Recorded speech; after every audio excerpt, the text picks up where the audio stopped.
il faut que l'État soit souverain. Vous ne pouvez pas traiter nos problèmes d'ordre public si vous avez délégué une partie importante de la jurisprudence qui justifie l'ordre public à des cours qui ne sont pas des cours françaises, qui existent, je pense par exemple à la Cour européenne des droits de l'homme ou à la Cour de justice de l'Europe. C'est complètement impossible.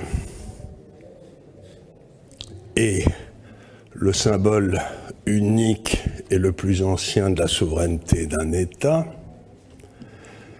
comme vous le savez tous, ça a toujours été la monnaie.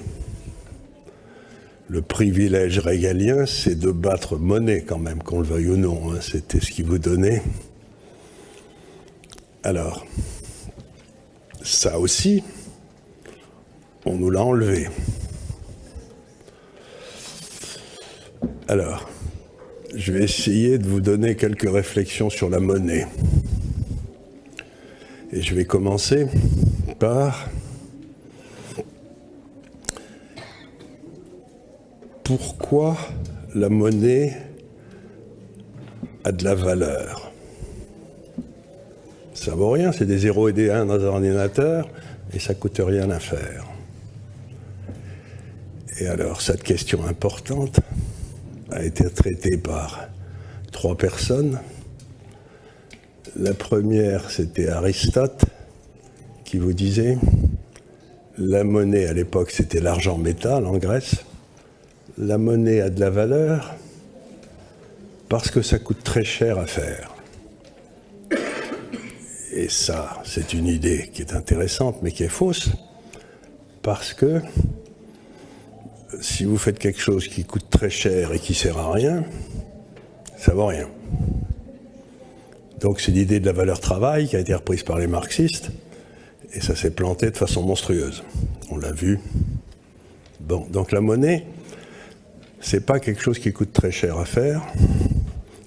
La deuxième idée, c'était celle de Platon, qui disait la monnaie, c'est une convention. C'est-à-dire, tout le monde accepte la monnaie parce que c'est pratique, ça évite le troc. Si vous devez calculer le prix d'un carquois par rapport à une flèche ou à une massue, c'est quand même plus simple d'avoir une monnaie pour faire le boulot plutôt que de faire des règles de 3 tout le temps, quoi. Ça facilite le boulot. Donc c'est une convention. Et puis la personne qui a parlé le plus intelligemment de la monnaie, aussi curieux que ça paraisse, c'est le Christ.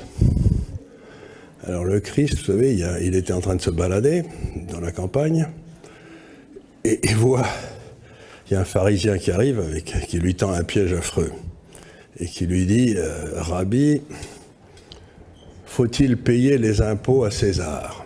Alors, c'était le piège total, parce que si le Christ disait oui, ben, les sicaires, vous savez, c'était les résistants de l'époque, le liquidaient, et s'il disait non, c'était les Romains qui le liquidaient. Donc vous voyez, c'était quand même le piège dans toute son horreur, quoi.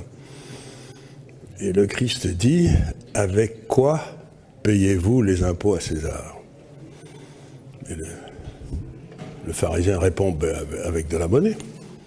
Et le Christ lui dit, montrez-moi cette monnaie. Le type sort une pièce, et le Christ dit, qu'est-ce qu'il y a sur cette pièce? Qui est cette personne? Et on lui dit, le pharisien lui répond, ben, c'est César. Et le Christ termine en disant, rendez à César ce qui est à César et à Dieu ce qui est à Dieu. C'est de là où est venue dans la civilisation la séparation de l'Église et de l'État, vous le savez.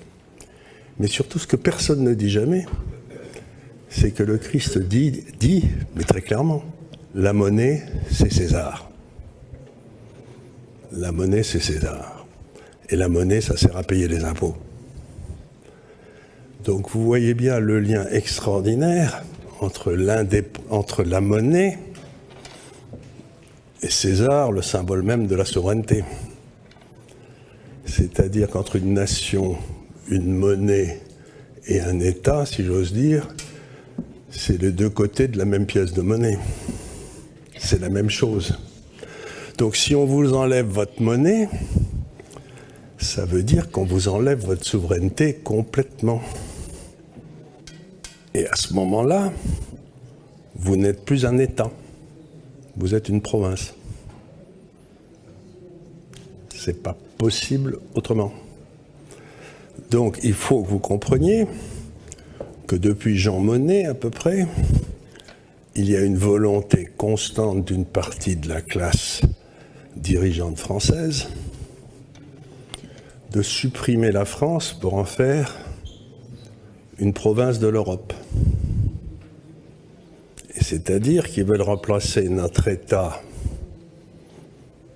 symbole même de notre volonté de vivre ensemble, par une espèce de construction administrative et technocratique pour essayer de construire une nation européenne qui n'existe pas et qui n'existera jamais. Il n'y a pas d'équipe de football européenne.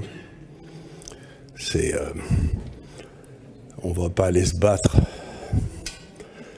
on ne va pas sortir d'une tranchée pour aller défendre Bruxelles, quoi. C'est pas, me faites pas rigoler. La patrie, c'est l'endroit où votre père est enterré. Ça paraît curieux, mais c'est ça l'origine étymologique du mot. Donc, il y a depuis un certain nombre d'années, et surtout que depuis que l'Allemagne s'est réunifiée, parce que ça a foutu la trouille aux technocrates français, nous avons une immense tentative de détruire l'essence même de notre souveraineté. Et ça s'est fait sans que jamais on ne demande son avis au peuple.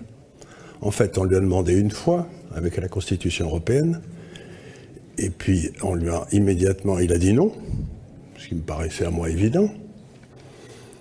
Et puis, M. Sarkozy a dit, vous n'avez pas bien compris, vous êtes trop bête, donc on va faire voter le changement de Constitution par